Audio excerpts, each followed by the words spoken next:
We played very well. We played much better, but again, nothing was fundamentally wrong that had to be fixed. We just played shittily in recent games. Tonight, we played well. We shot better. We played good defense. And who said that Jaylen Brown was, quote, thoroughly intense tonight for the Celtics? That's great. That could be a t-shirt. Yeah. I think it's a good way to describe him. With your contract, at this point, you're a negative asset. Look around the league. The only teams that want you, you don't want to go to. There's one team you want to go to. It's the Suns. Guess what? They can't fucking trade for you. And you have no value right now because you're not playing.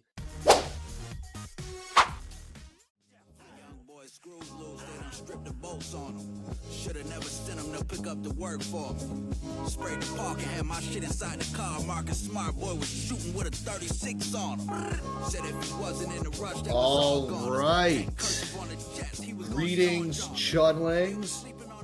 Welcome to another episode of Chuddy's Corner. It is Friday, January 17th. And Chud, I want you to get the word out there. We are back up. The Celtics are back. Big win tonight against the Magic, 121-94. I would say the best that starting unit has looked all year, as in any game that we've seen this full starting complement of the guys out there. Tatum had 30.6 rebounds, 4 assists. Brown, 20.6 rebounds, 6 assists. Porzingis, 23 points, 4 rebounds. Derek White seeming to snap out of some of the issues that he's been having. He ended up with 12 points. He had a couple. We saw the floater. We saw some threes. We saw a block. That's the stuff that we're used to seeing from Derek White. It was fun to watch the Celtics tonight, and I feel like it hasn't been for a couple days, couple weeks here. So, Chud, what do you think? Are we back? Are we back as fuck? I resent the idea that we ever left. I think that's ridiculous. We just played a little better tonight. Looked more like regular Celtics. I mean, seriously, it's not. This isn't. I told you this was going to happen if we won. And it's a win. We won the game. We played well. Not great. I mean, I still think a lot of the core issues that persist with the team are definitely still there. We made more threes, shot pretty well, started off 5 of 5. Things were a little different in that regard, but we only attempted 37 threes. That's really low. That's still so far from how we want to play. I mean, the guys just played much better. Derek White, he played all right, but he shot 2 of 7. He missed. It wasn't exactly the slump buster I've been looking for. I felt like he was hitting all the shots we see. I don't know. The floater. Once I saw the floater, I got excited. Yeah. I mean, he played fine, but it wasn't like okay, he's back type of game. Wow. I'm looking for him to hit 4 or 5 threes in a game. Here. Chuddy's the one who's unimpressed by the team. It's not that I'm unimpressed. It's that the team, this is closer to the team I believe in B. It was the last game and they lost to the Raptors. I said I'm not concerned. I believe in who they are. This is an aberration. So I'm not going to, once they come out and beat a Magic team that didn't play great, this is what I expect the team to be. I'm not shocked, oh my God, we won again. No, that's, I don't know, pumped. Yeah, it's great, but it's not anything out of the ordinary. If we had beaten the Raptors by 30 and lost a close game by 2 tonight, would it be any different? I don't know. They didn't make a lot of shots. We played better. But they also didn't make a lot of shots. I thought this was a great game. It was a great game. It was I'm not trying to, I guess, take away from the game. I just think I don't want to push some narrative of anything has changed. I guess nothing has changed in the grand scheme of things. We played very well. We played much better, but again, nothing was fundamentally wrong that had to be fixed. We just played shittily in recent games. Tonight we played well. We shot better.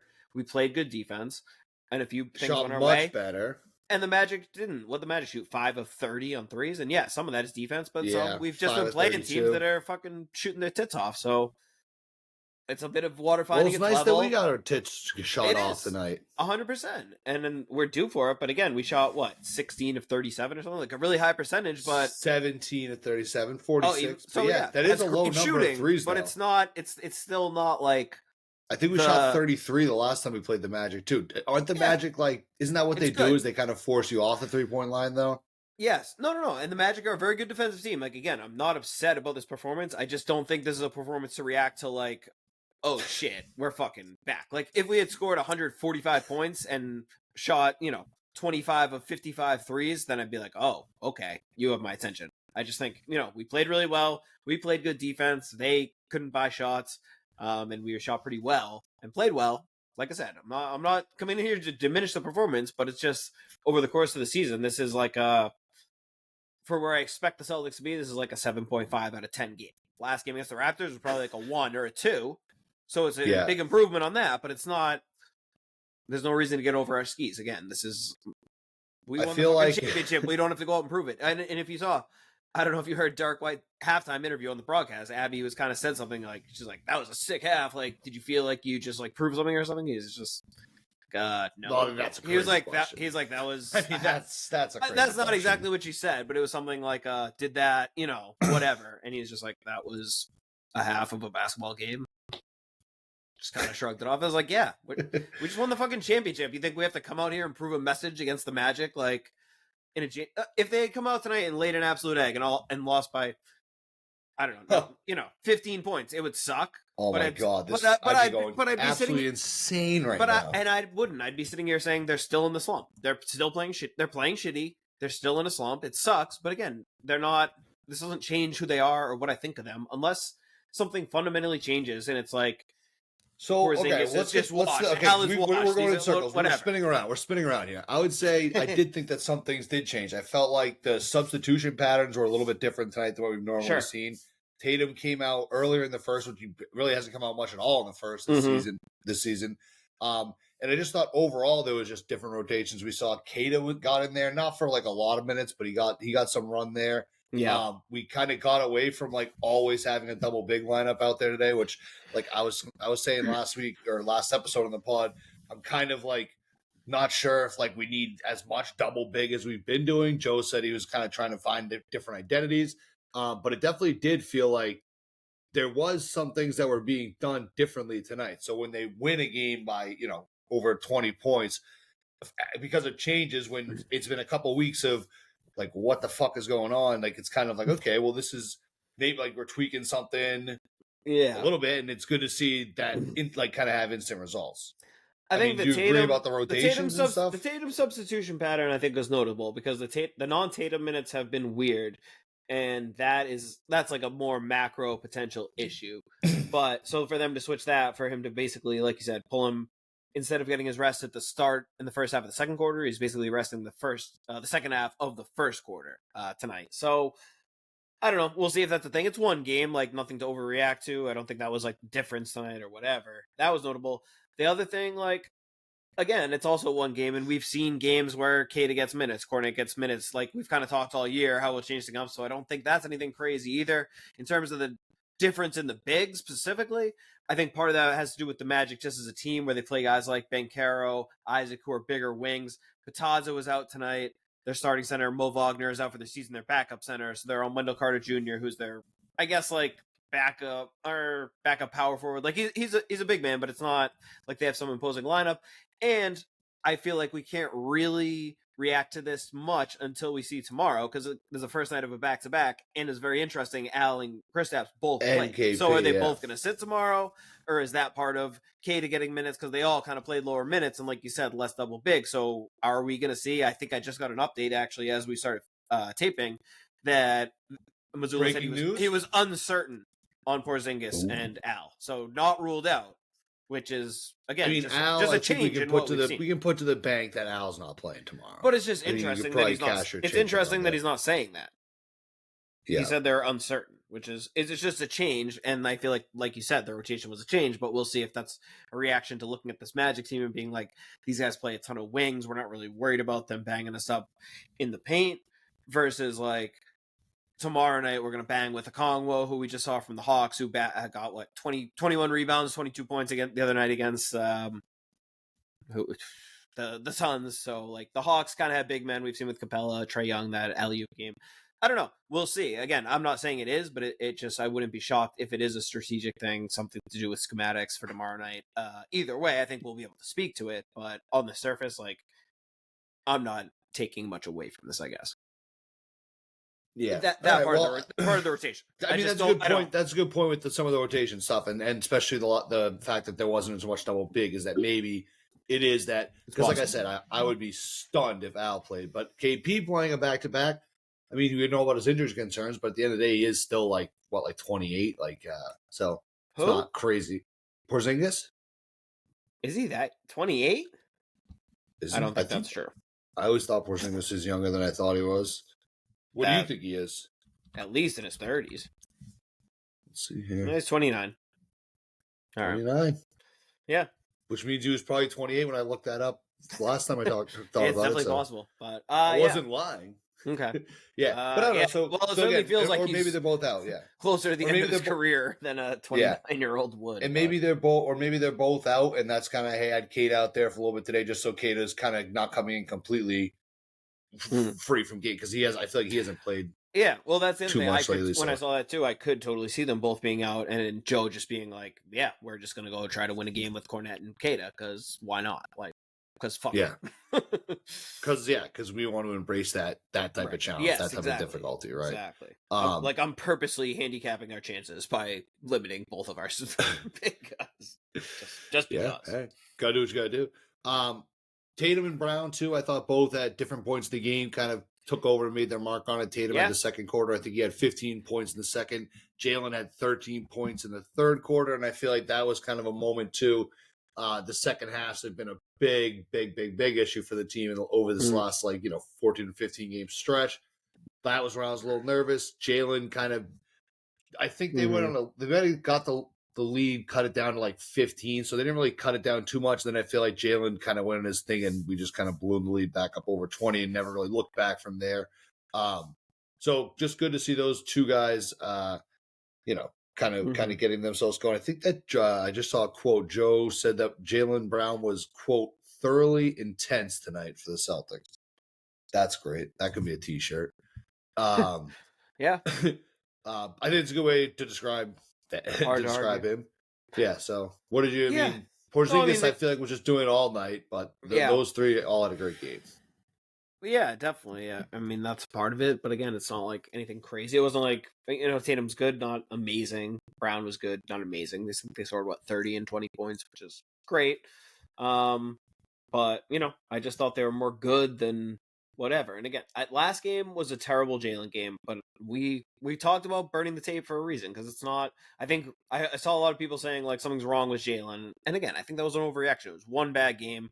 Before that, I think he has been like not great and maybe in a little bit of a shooting slump, but I think he's been we've talked a lot about how good his playmaking and passing has been, and a lot about how aggressively he's been getting to the basket and making plays, which we saw more of that tonight. He hit 1 3, but again, it wasn't like he had some unbelievable performance. It was like, holy shit, something's changed. I just think more that Raptors game is just going to look like what we talked about last year at the end of the year with the Lakers game, where it was one game where it's just like, what the fuck just happened? Yeah. So I feel like it feels like a bigger bounce back, where to me, I just felt like this is normal Celtics basketball. Like if the Raptors game never happened, I think we'd be sitting here like, yeah, we had a home game against the Magic. They were missing a bunch of guys and we beat them pretty good. Like, yeah, they were missing a bunch of guys, but even while missing, I mean, they've been missing those guys for like a good majority of the. Yeah, but they've been missing those guys for a good majority of the year, and they're still second in defensive rating. Like they're still, we just put up 121 points. Is a big deal. They're starting center, but yeah. Okay, it's a good win. It's a good win, and we're playing well. But again, I'm shocked. I feel like people with Chuddy heads are probably so confused. They're like. There shouldn't be. There's nothing to be confused about. This is who we are. I'm saying this is who we are. Beating the Magic. Yeah, we haven't been like isn't a reason to come on here and do a fucking dance. We're 29 and fucking 12. We're fine. Everything is good. There's never been a reason to panic. There never was. This is who we are. We played a couple bad games. There's no reason to like panic, but it's good when you see it when it comes back. It's good. I'm saying it's good, but it's not. I had a cat in high school, and sometimes it wouldn't come in at night. I'd be a little bit nervous, but I'd be like, it's probably fine. It's probably fine. Then when it came back, I still was like, oh, great, it's back. Good to see you. I knew you'd be back, but it's still good to see you come back. Okay, and that's what I'm saying, where you're like acting like you're like dancing a jig that they came back. Like you weren't expecting it to come sick, back. Yeah, you're sick to see the Celtics be sick. It's my expectation, though. I don't get excited about things I expect to happen very often, I guess. Even if you haven't seen them happen for like a little bit? I mean, it hasn't been that long, I guess. Like, I'm always expecting the NFL season to roll back around, but when it Okay, does, but I still again, get excited. I think this is an overreaction, acting like they've been some awful run. Like the Timberwolves and the Rockets wins last week were sick. The Nuggets been a win bad run. was the Nuggets when we went on a 15-0 run in the fourth quarter was sick. We went 3-1 on the road against 3 Western Conference teams. Came home, lost one fucking game to the Raptors, and it's like, oh my god, No, it's been a bad the stretch. sky's falling. All right. Anyway, all right. Whatever. We'll agree to disagree. It hasn't been a great I would say you stretch, ask but the the majority of standard. Celtics fans, they haven't been enjoying the last 2-3 weeks of basketball. So to now see them play sick, I would also say the majority of Celtics fans were like, "This was great. I'm so glad to see this." I'm not Which is what I'm glad to see it, but I'm not You also sound like pissed about it.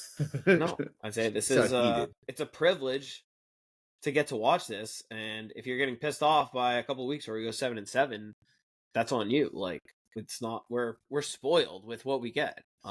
It's teams I don't just go. think, Teams I just don't think like get I'm describing what 65 like wins being every like year. a fan is, and when you're describing what being a robot is. Like you're like what like AI would No. do if they were like, Not at all. like, how do you feel about this? And I'm being like, well, it's like Not at all.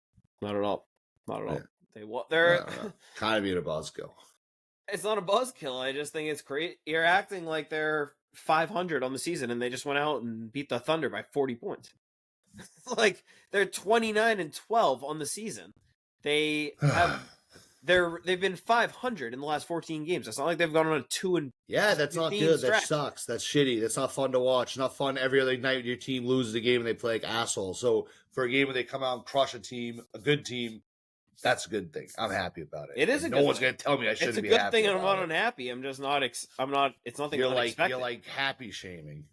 I'm not happy shaming. I'm surprised shaming. It's not unexpected. I wasn't expecting them to continue playing poorly. All right. I don't know. Yeah. That's Yeah. nothing. I Nothing don't about tonight was surprising. I to enjoy me. watching them fucking I body enjoy bag watching teams. it. And I I don't enjoy watching them get fucking smacked. So this is I enjoy this is it good. less when they're That not was winning. But Anyway. All right. This is brutal. nothing has fundamentally changed in right. the games. Were the refs being terrorists tonight? I feel like the refs were being terrorists tonight. I didn't feel like it was unusual. No. Early in the game, it felt like we had gotten everything was being called on us. Maybe. And then there was a couple plays too where it just was I guess unbelievable how close the proximity of the ref getting the call wrong is just insane. Yeah. The Tatum 3-point shot, that ref I was a know. foot away. It's, and then later on, that same exact ref called the ball out of bounds on Cole Yeah. Anthony, and that it got overturned. But it was just like There's always how a do you few. miss Yeah, there's a few blatant bad ones. That's for sure. 3 but feet away? I didn't think overall it was like anything bad, and I thought we actually it seemed like we were kind of getting a lot of free throws. So, I didn't think. I mean, to stick with what I've been saying all night, I didn't think it was any different than usual. It was typical. Seriously. This is literally not like very it's like a consistent robot. I'm ref. talking to a robot right now. No, but I don't know. Maybe we saw this game through a different lens, but I didn't think anything crazy was happening on the court. So it was Celtics best shooting I thought first tonight half was of the season. pretty standard Celtics game. Yeah, they're making a high percentage of shots, I guess. Again, but again, I'm more worried The about highest first half shooting, just standard, just totally Yeah, they started 5 nothing, of 5. It was nothing a to good see. start. But again, it's more Also, they how started was 5 of 5 and didn't get a high volume of shots, so the percentage is jacked up. But that's still, and I guarantee you, Joe would say the same thing. He'd rather shoot 10 of 25 than 6 of 9 or whatever. You know what I mean? Yeah. Does that make sense? Like, I don't know. You're all over no, but I don't love it's such a high percentage, but such a low volume. That's not playing the game we want to play. I'm glad we're making them, but that's not really the shot luck like that is just up and down. If you're getting up the good attempts, you have a higher chance of making them, and that's what we want versus having like, oh, we just shot sick tonight. Like, cool. We are capable of doing that, of course, but if we're generating twice as many good looks, that's way better, even if we don't make nearly as high of a percentage. Yeah, I thought that's that. I would have thought the Knicks game, the first game of the season, we would have had a better shooting percentage. But no, we made more because we generated so many good looks. But that's what I'm saying. But we probably missed more too. You're saying percentage-wise? Definitely. All right. But like I said, 40% on 50 attempts is way better than 48% on 25 attempts. If that, Sure. Do the math. Yeah. Listeners at I'm home, doing pause fucking it, math. do the math. Yeah. Do the math. I'm doing fucking math. Resume. It's Friday comment. night. Yeah. Yeah, someone then comment just the trust math. me. Yeah, Then someone just trust crush the me. numbers. Comment below. No. Someone crush the numbers. Comment below. If you're Please. watching on the YouTube, comment below. Do it, please. All right. What else? You got anything else on the game then? This is just like completely regular game that if you're excited about, you're fucking crazy. Yeah, if you say so. I thought that it was Tatum was visibly frustrated and was taking it out with some of his play in the first half in a few different ways, like not in a negative way, but I thought you could see a few different times where he was like angrily playing, almost channeling some energy of like, I'm pissed off and doing this thing right now, and again playing well, but not like a crazy takeover game that he like. I don't think anyone would have been mad at him if he came out and went for like 50 tonight. No one would have blamed him, but he didn't. He played within himself and like continued to make the right play, if that makes sense, which was good to see. I thought it was cool that Cooper Flag and AJ DeBanza were both in attendance. The likely number 1 pick in the NBA draft this year and next year. One, of course, Cooper Flag from wherever, Maine, and AJ DeBanza from Brockton, Mass. Next year will be probably the number 1 pick. Wow. It's pretty sick. Yeah, New England runs the basketball world? Yes, crazily enough. And do you know where he's going? Syracuse? No, that'd be sick. Oh, you got a smirk on your face? I wish. No, it's just funny. Yeah. I think he's going to BYU, which they're saying Danny Ainge was a huge part in recruiting him out there. And yeah, that makes Jazz sense. are amidst the rebuild, so it might be this whole pipeline of Japan, the old, Brockton, Mass to BYU pipeline. Yeah, funny, Jesus. But, I just saw they mentioned that right before it took off that both of those guys were in attendance. It is pretty sick. Like, New England in general, not exactly a hotbed of basketball talent, so pretty crazy to potentially have the number 1 pick in back-to-back drafts from Maine, one from Massachusetts. As I'm sure certainly never happened. Celtics gotta get the pick. Gotta trade up somehow.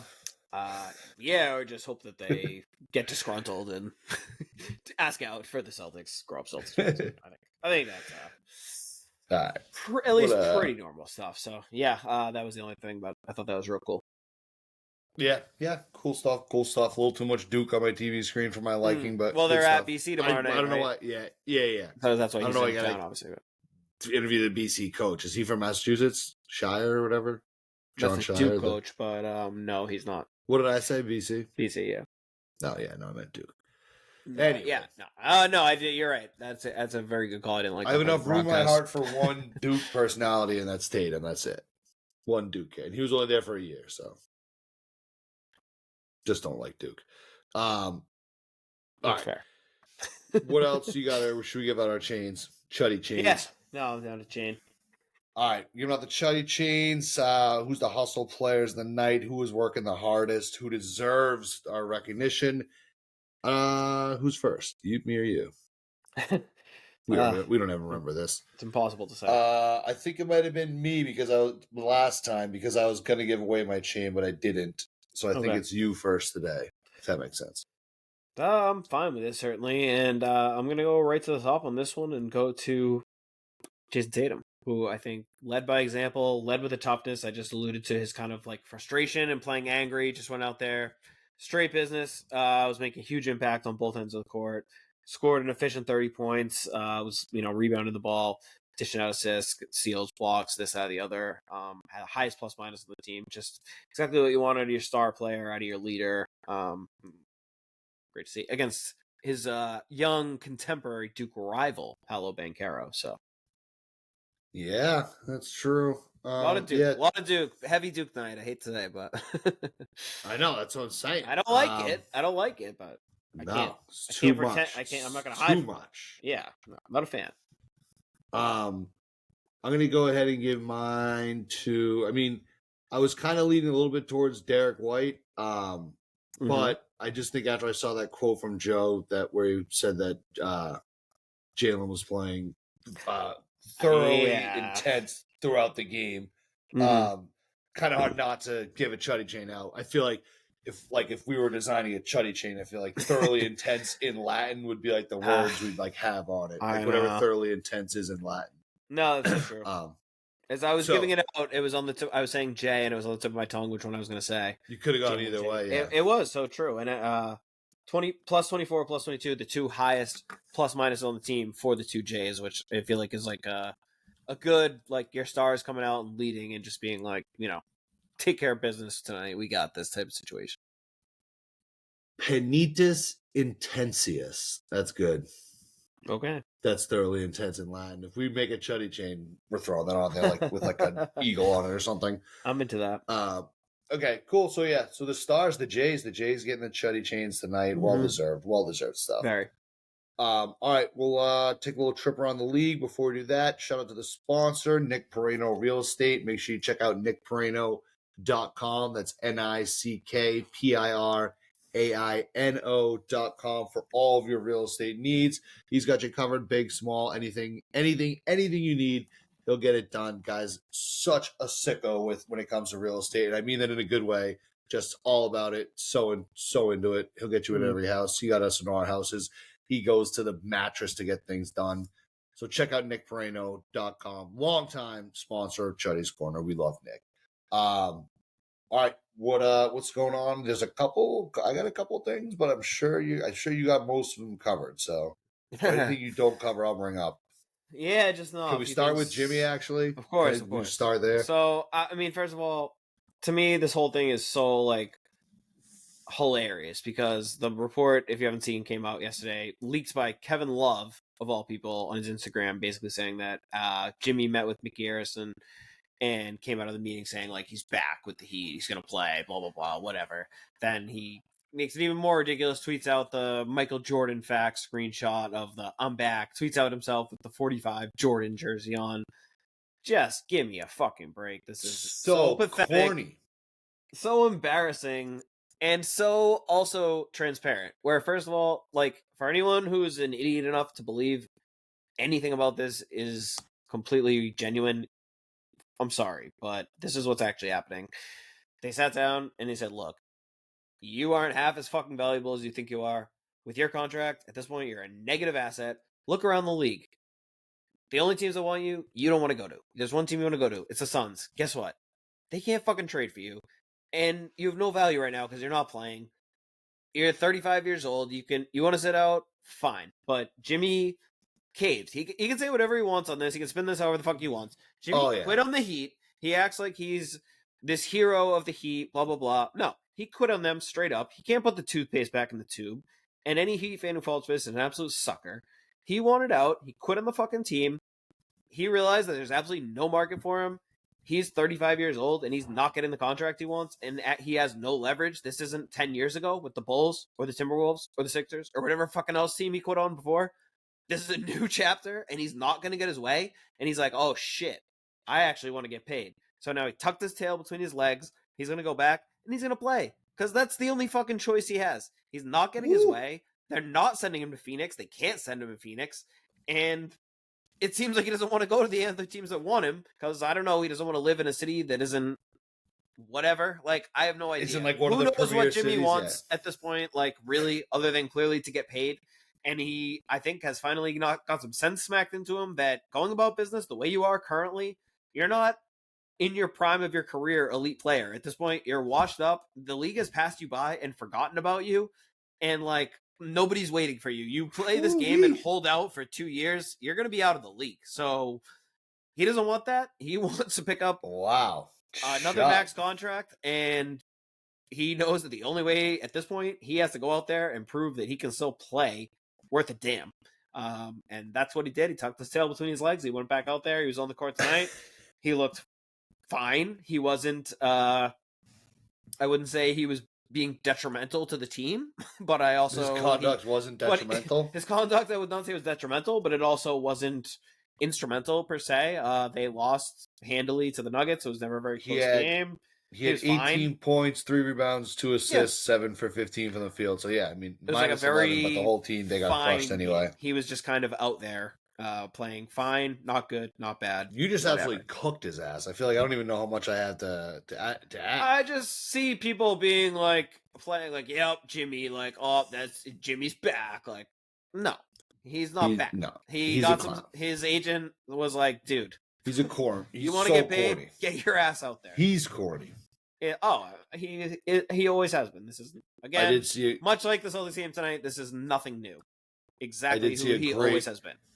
great tweet. I'm not sure exactly what article this is from, so I'm sorry that I can't give the credit out for it. Might have been if you just mentioned Ramona Shelburne, maybe it was hers, but it said that meant it's just basically talking about like how things have gone with Jimmy and the Heat or whatever. It says that meant that letting Butler, who was 30 at the time, color outside the lines that a long-defined Heat culture. They hired his trainer onto the staff, a common practice for other superstars and other teams, but not for the Heat.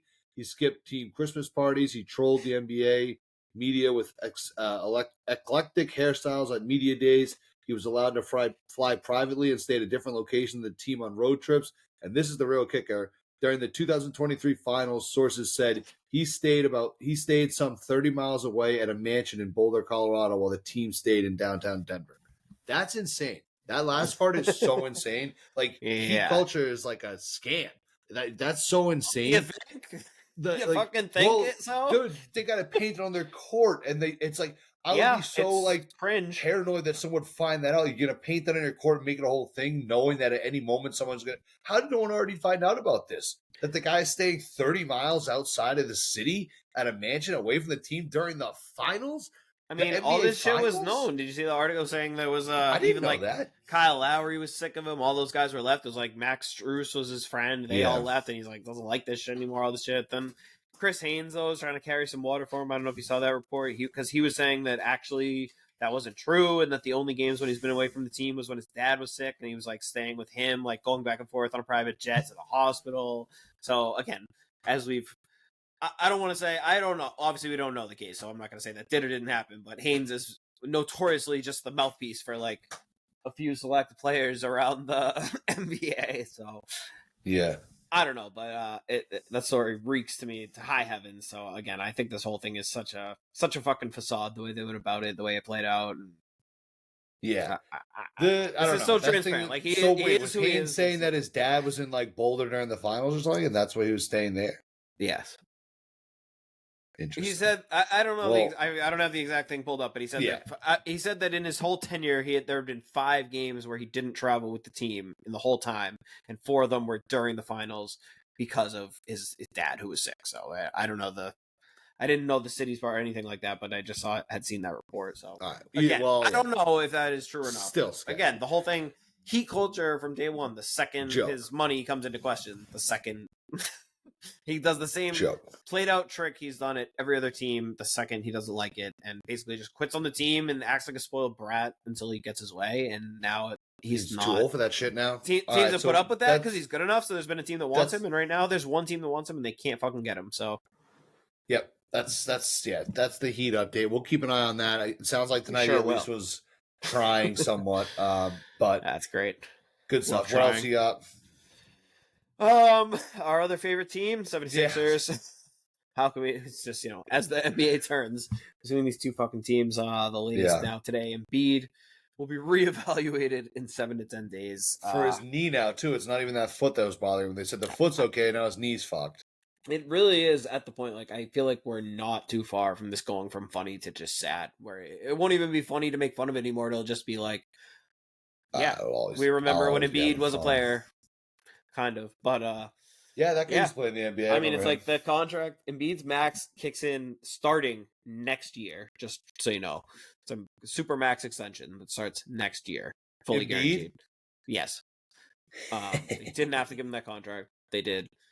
Paul George's 4-year super max obviously started this year, so they could potentially be paying about off the top of my head, I would say like $105 million next year to George and Embiid. So this is like pretty, again, we keep making fun of it, but at a certain point it's like, this just might be over. And now I'm starting to actually, for the first time in my head the other day, I was actually didn't even start.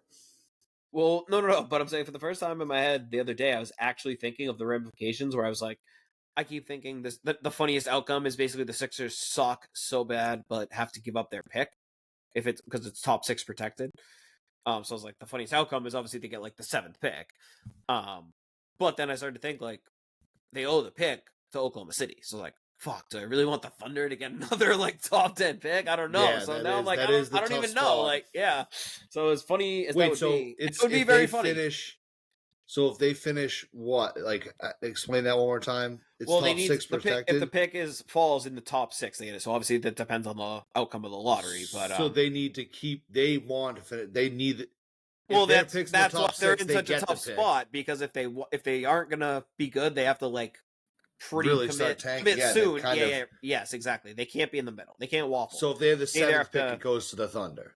Yes, they either have to go all out and push and be like, we're going for the 8 seed no matter what, or basically shut it down now and be like, yeah, we're just going to rest Embiid for the rest of the year, maybe Paul George too, and try to see if they can get like a top 5 pick and run it back next year. But yeah, they can't waffle for too long because some of the teams that have committed are pretty fucking bad. So again, Yes. there's a lottery and anything can happen. But that talk about what a stressful night that would be for the Sixers if they have like the 6th or 7th best odds on lottery night. Could be an all-time emotions type of night for Philly fans. I would like. We should almost like travel to Philly for that. Like the lottery night if Philly's on the brink like that. As you know, with keeping in mind of the Celtics trying to sack out championships if OKC keeps. I'm not sure how good I want it to get for them. So it's almost a tough spot.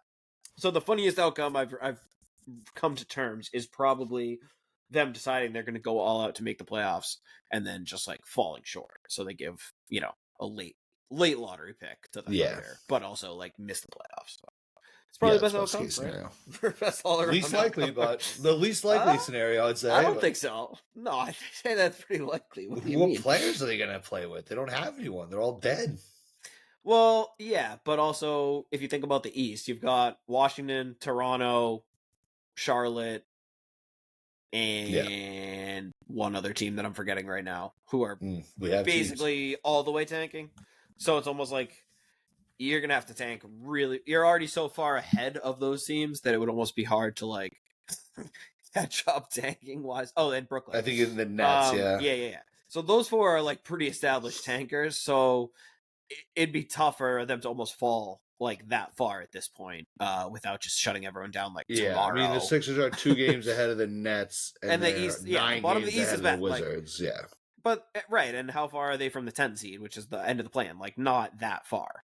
2 games. Right, yeah, okay. So exactly. So they're not going to shut it down when they're 2 games out of the play-in, like obviously with a team invested in 3 max contract players like before the All-Star. Great management. I mean, it's hilarious. It's absolutely hilarious, but they really can't do that. Like so again, they're just stuck between a rock and a hard place, and it kind of makes this whole situation even funnier just at the end of the day that like they can't even really lean into a tank at any point. Like even at the end of the year, if they're like, we're not going to make it, they can't just start tanking because they'll probably just be giving away a better pick anyway. Great stuff. Oh man, what a Heat shame! In shambles, Sixers in shambles, Celtics back shame. as fuck. We're in a good spot. What an absolute shame. So all that, but then got to close with on the fucking basketball court. We saw the rematch last night of the best 2 teams in the NBA, the Thunder and the Cavs. Out in OKC, no Chet, no Hartenstein for the Thunder. Did not matter. They put on a fucking clinic. Game was tied at 12. They went on a 30-2 run. The defense was disgusting. The Cavs could not do anything. Mitchell absolutely shut down for the 2nd straight game by Lou Dort. Shea, dominant, scored 40 points. They had no answer for him. And J-Dub, amazing defense on Mobley. They were not able to use their height advantage. The Thunder just completely outworked them.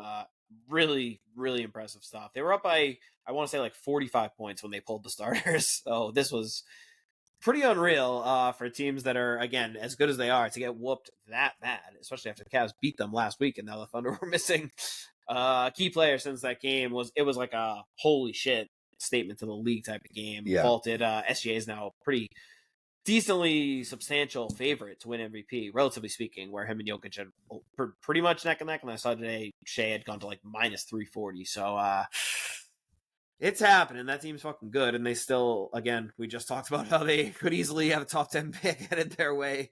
They could have as many as 5 first-round picks in this draft.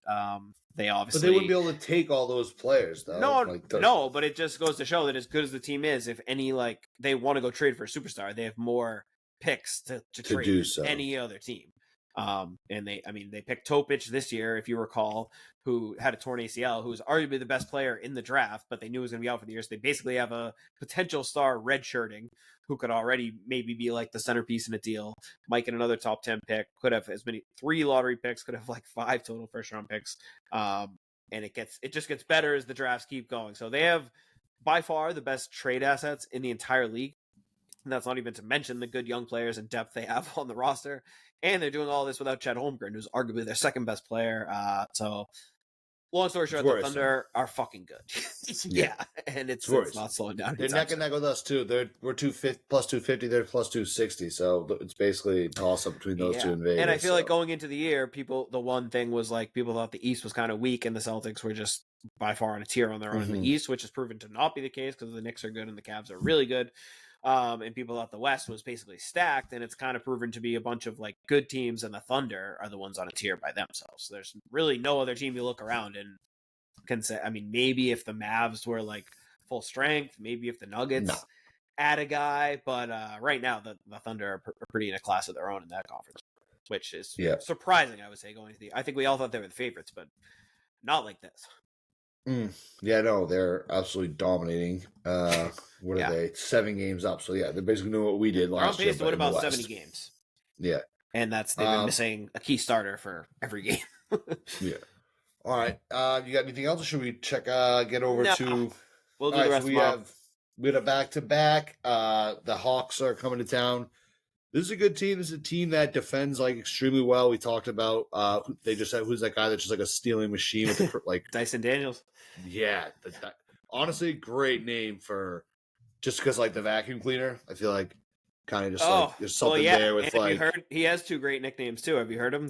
He's Australian. No. I don't know if you knew, but so there's a debate. Didn't know that, but I like him even more now. There's a debate. What's the better nickname? It's the Great Barrier Thief or Blockadile Dundee.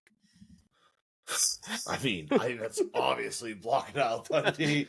Yeah. So they're both pretty sick. I don't know. I mean, the Great Barrier Thief just is kind of like that one. Just feels like it's I don't know that less creative than Blockadile Dundee. I mean, Blockadile Dundee is fucking crazy. Yeah, all right. They're both good. So he's good. He's a fun player. This is a good team. It's a fun team. They play us well too. So what are we thinking of? Who are they missing? Who do they got? What's Trae Young's role these days? Just that. No, I mean, we talked about it. They obviously beat us last time they're the team that kept us out of the NBA Cup with their little run that was without Trae Young when we played them, and we kind of got stifled by Dyson Daniels and those other wings. We saw a lot of that. Those guys have been missing, though. They've been playing without Jalen Johnson, who I would say has reached a point where he's really the 1B to Trae's 1A in terms of who's the best player on this team. Like, it's Trae's team, but Jalen Johnson is a star, almost on that same level in terms of his overall impact. He's been missing time.